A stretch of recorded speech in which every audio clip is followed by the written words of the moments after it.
Ladies and gentlemen, welcome to this other edition of the Interview on Africa 24 English. Today we'll sit with Akere Muna, lawyer, anti-corruption crusader, and presidential candidate in the Cameroon's 2025 elections. As the country faces mounting calls for reform, Akere Muna presents a bold vision for justice, governance, and national renewal. In this interview, we explore his agenda and what he set apart in defining moments for Cameroon's futures. Mr. Akere Muna, welcome on Africa 24. Well, thank you for having me. You are planning to recover 800 billion francs CFA for the Cameroonian government by taking legal action against the oil trading company Glencore, which has convicted in the United Kingdom for corruption in oil purchase transactions as discounted prices in certain African countries, including Cameroon. However, Cameroon's National Hydrocarbons Company announced in November 2023 that it had itself filed a complaint against Glencore with a special criminal court, but there have been no result till date. How do you intend to proceed to achieve your goal despite the complaint already in progress? Well, listen, I think that the complaint by SNH is a hoax, okay? Because when I firstly brought to light the scandal, the first thing that SNH did was to declare that it was a hoax, that it couldn't happen because their regulations could not allow such a thing to happen. Then afterwards, when it was clear that foreign courts in the UK, the US, and I think in Switzerland had actually sentenced Glencore for corruption, convicted Glencore for corruption, at their own confession. It's very important, this. It is Glencore that confessed to corruption. It was not through an investigation. There was an investigation, but sure, Glencore confessed. So after that, it would have been ridiculous for SNH to continue saying that, oh, we didn't do anything. What did they do then? Before that, they say, oh, they'll wait for the judgment to come out in the other jurisdictions. When the judgments came out, they say, oh, well, we have filed our own complaints against an unknown person. Now, tell me, it concerns the sales of oils. SNH sales oils. It concerns the sale to third parties at discounted prices following the paying of bribes. Glencore is still in business with SNH. They have a customer. Why don't you ask them? Fraud and corruption is against our law. Who did you pay? That they didn't do. They filed a complaint in court. SNH didn't go within its own company to find out who sold to Glencore? Who sold to Glencore? They didn't do that. They go and file a complaint against. SNH is one of the biggest money makers for this country. The question is, do you think a huge company like Glencore can file a suit for corruption and it stays 2 years with no movement? Personally, I filed a suit, 3 actually. One in Limbe against Sonara, one in Douala against Glencore, and one in Yaoundé against SNH. Why? Because they are those Glencore confessed to have paid for corruption. To this date, not an inch has moved in the courts. So I think Glencore's complaint is a hoax. Me, President of the Republic, within 1 week, I would ensure that Glencore pays us between 500 and 800 billion CFA. Don't forget, Glencore was fined by the United States around 1.4 billion, $1.4 trillion, trillion francs CFA. Okay, 1,000 billion CFA.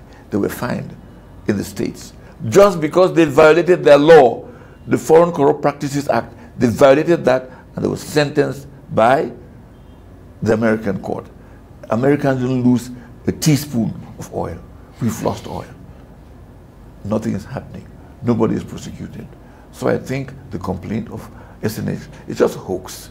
Eventually, Cameroon actually loses an estimated 100 billion francs CFA each year to corruption. Correct. So what concrete and qualified measures do you propose to strengthen transparency in managing public funds? Well, the 100 billion which you mentioned is the figure which CONAC gave last year, 100 and something billion. Definitely. This year, yeah, and then this year they say 4 million. They never tell you who took it and whatever. Well, that I think CONAC too is a joke. So the amount of money lost in corruption is more around 700 billion per year. It's not francs CFA. The CFA, yeah. So that is the ballpark right there.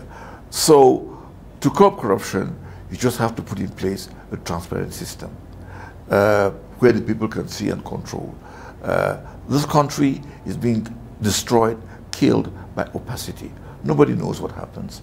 I don't know why the peage, the toll gates, how much do they make every 3 months? Nobody knows. Money collected for audiovisual taxes, nobody knows. Collected for airport tax, nobody knows. All these different, percentages taken from here and there and there. How much do we make a year? How do we manage that? Nobody knows. Even when you pass a budget, there is no system of review of how the budget was spent. So it's a system which is drowning in total opacity. If you look at international organizations that check us, IMF say that our governance is not good and transparency is a problem. EITI, that deals with transparency, with extractive industries, has suspended us. Why? Because our system is not good. The Financial Action Task Force, that is FTAF, if I'm not wrong, puts us on the grey list.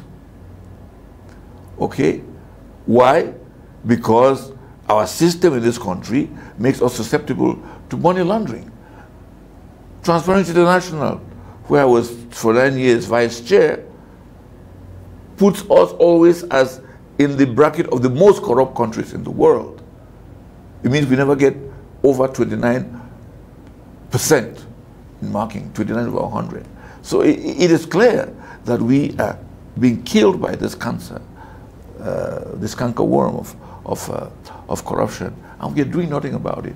Added onto that is impunity. Nobody gets charged, nobody gets fined.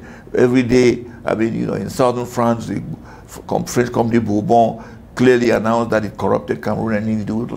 Nothing happened. In the financial prosecutor's office of Paris, the investigations on Cameroon, same thing. In the Bordeaux cases, Cameroon is involved, that officials have been bribed. Our own audit bench says that where people have stolen money, nothing happens.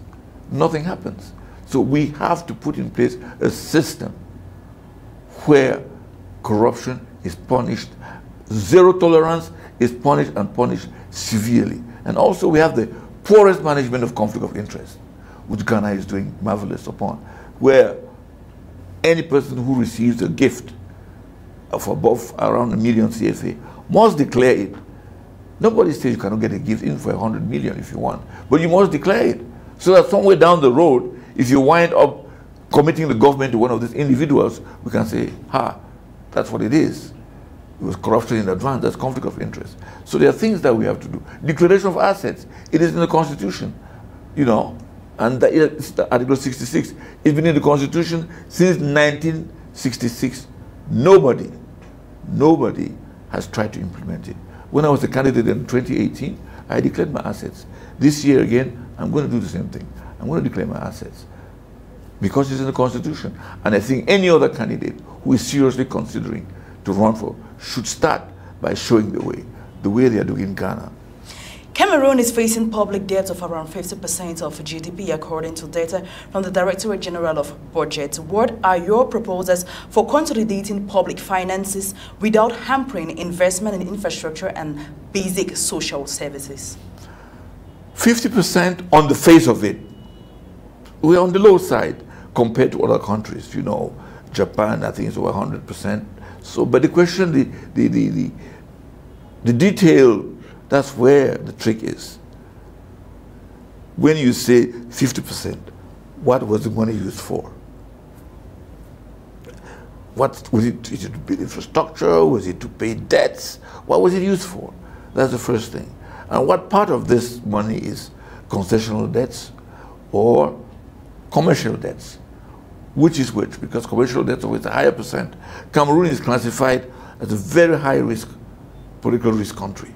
So if you want to get a loan for Cameroon now, the interest rate is very high. And the last loans we made, I think, on the London market we took it at one of the highest rates in the world. Okay, so that is the situation in which we are in. So we firstly have to make an assessment through an audit of what these things are, that we can know exactly how to proceed. But I think that the energy and what will be and the resources that will be freed out of fighting against corruption will permit us to jumpstart the economy of our country. Whether it's in the mining area, you heard this, the Emirates say they imported from Cameroon 10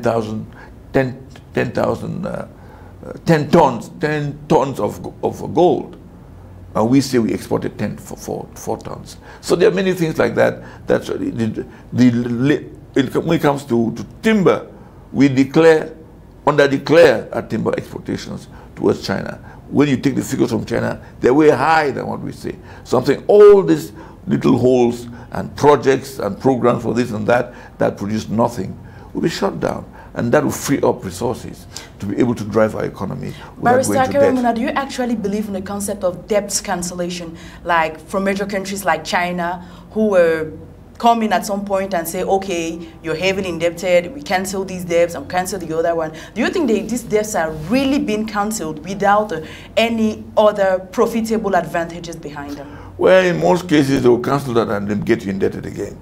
I am a member of the high-level panel of illicit financial flows of the African Union, and the president of that organization is President Thabo Mbeki. Our studies in 2015 showed what? That the amount of money that Africa brings in terms of foreign aid is 1/3 the amount of money Africa loses in illicit financial flows, money that leaves the continent illegally. So they do that because they know what they're doing. They know what they're doing.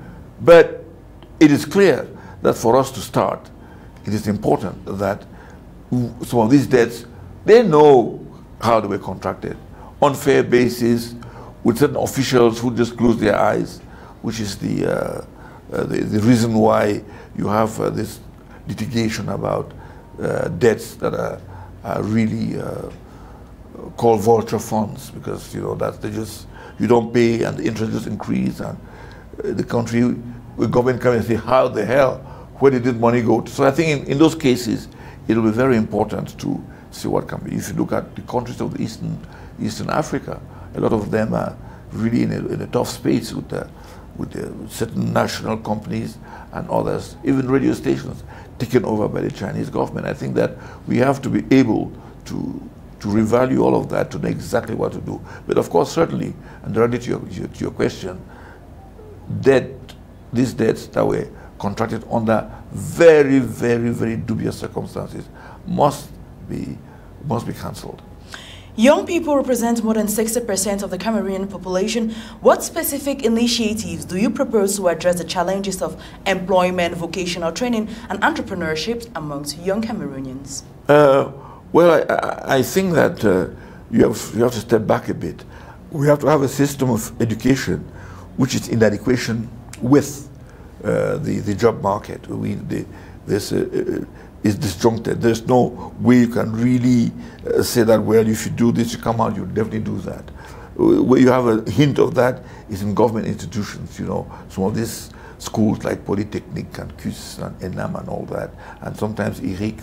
But the fact is that these schools, entry to these schools is totally,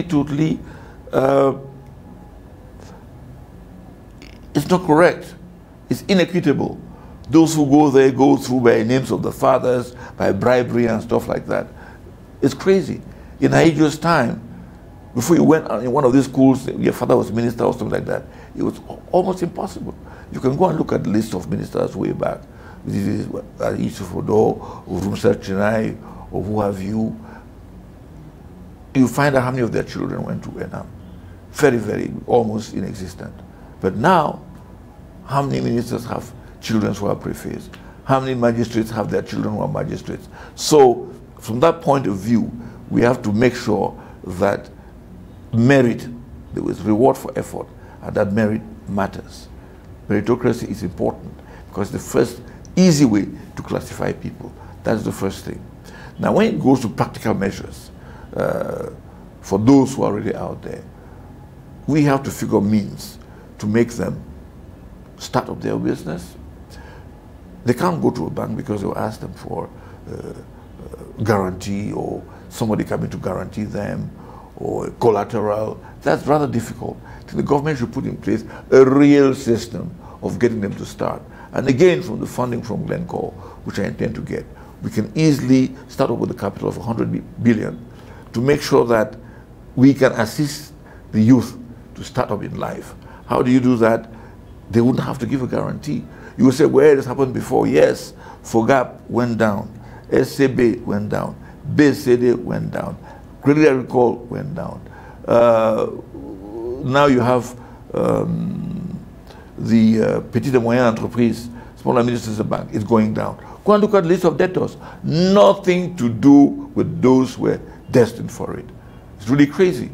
To the point where that Petite et Moyenne Entreprise bank, COBAC is sanctioning the general manager for money laundering. So I think that we just need focus, means, honesty, and fight against corruption. And we'll be able, and also there are incentives you can do by getting companies to have some kind of a tax rebate when they employ young people from the job market. I met a young man who was teaching in Kongsamba, in the technical college there, and he won a contract in Kribi. What did he do? All his workers he took from his school. Plumbers, carpenters, electricians. Everybody he needed, he got from his school. Barrister, let's have a hitchback on the educational system, whereby today the general system of education actually seems to be lesser and less demanded in the job market. Do you actually think general education should actually be limited in Cameroon, and more students or people should be pushed towards technical education? I think that the requirements of the day, which is, science, technology, engineering, and mathematics, it's called STEM, it has a merit in that it immediately focuses you on what you do, on what you can do after you're trained. So that's why I talked about adequation between training and the job market. We have to work on that. Our system of education in Cameroon, it's really archaic. We have to revise all of that. Maybe we should rethink the days where most of the primary schools were in the hands of missionaries. Should we do a deal with them to take back the missionary schools? If we go about federated states, maybe this will be taken care of at a different level. But I think that with the new technology that we're having now, we have to have an education system that gets young people who are more amenable to that to be able to use that for their employment. Go to Silicon Mountain in Boya.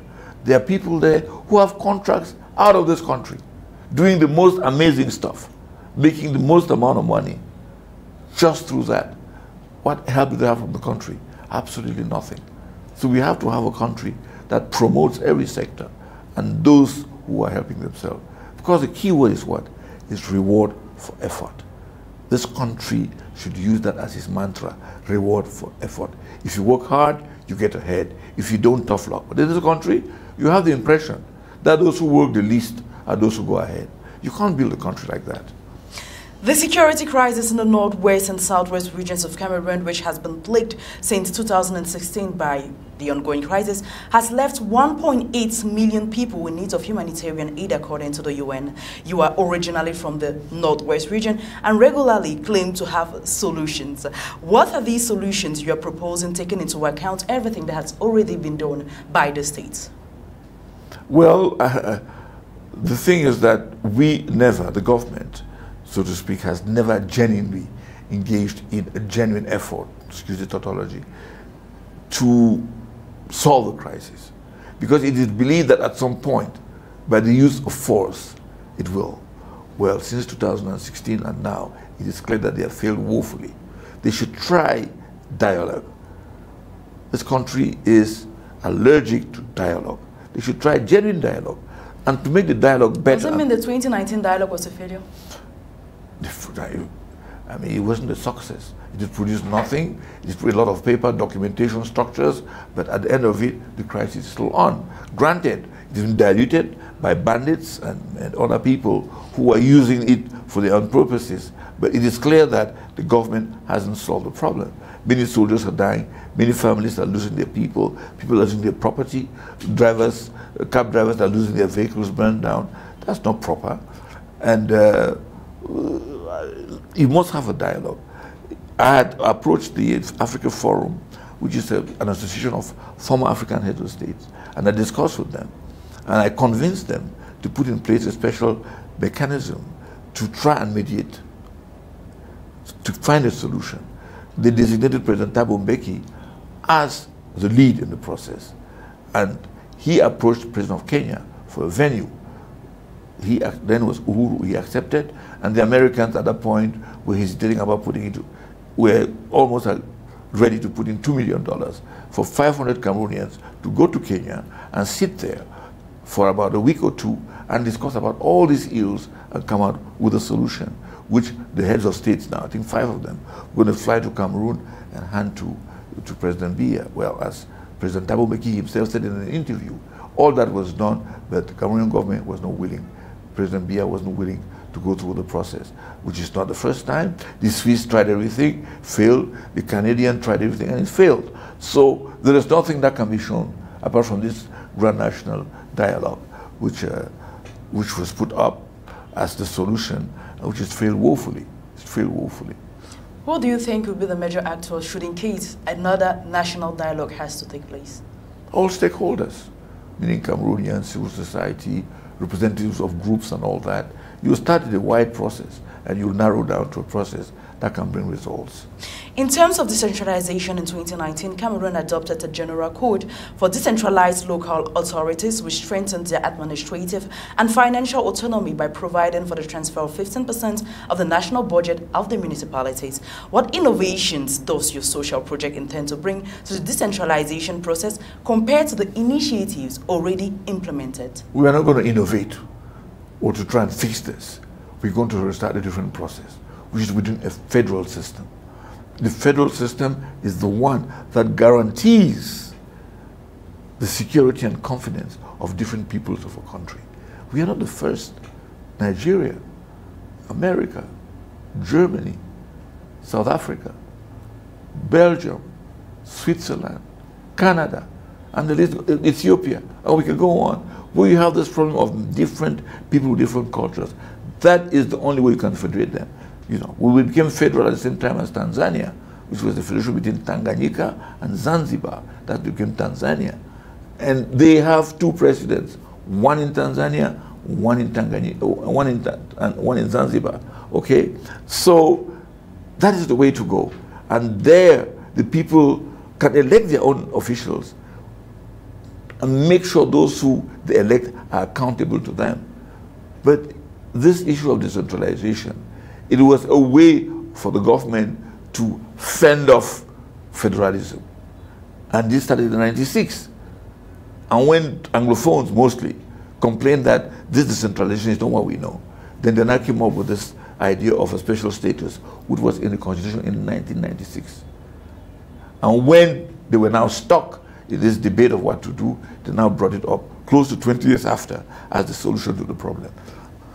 So once you don't have those who are elected accountable to those who elect them, you can never have a system which is efficient and prevents corruption.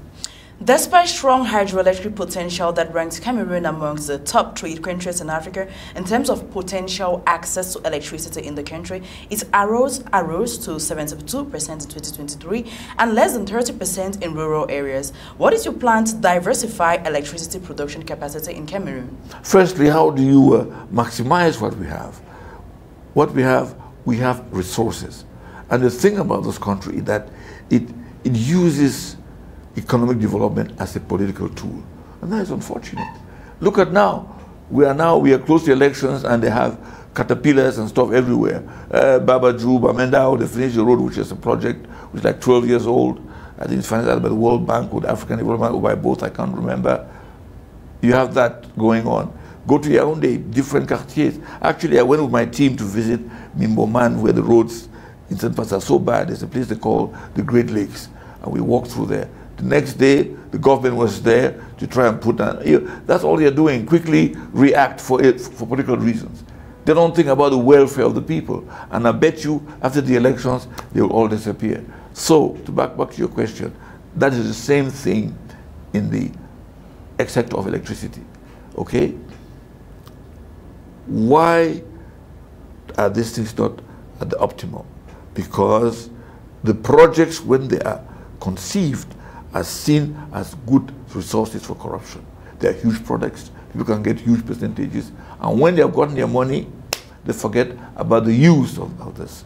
A clear example is Nashtigal, which is a private-public partnership, and the idea was to valorize its income, increase its income by selling electricity, mostly to Chad. But we finished the project without making sure that the transportation route of the current to Chad was not there. Result is that the government, apart from paying the debt, it has to pay the shortfall between the actual money earned and the money which is owed. So there you go. These are things that happen because of mismanagement. Why don't we maximize? Look at the North. We should really go full throttle to use alternative energy, solar energy and others. It is starting, but we must have really incentives. In certain great countries, I think France and others, if you produce solar energy or any other alternative source of energy to the point where it exceeds your own use and you share the amount of electricity, what you use, what you can't use. If it is used for public street lights and stuff, the government will pay you. So we don't have any kind of system that ensures or promotes alternative energy. Barrister, you have actually highlighted a number of problems that the Cameroonian people are actually facing. So when or if you are elected President of the Republic, what are the first things you are going to highlight? What are the first things you are going to face in your first 100 days? First 100 days. I like it when you say when, so not if.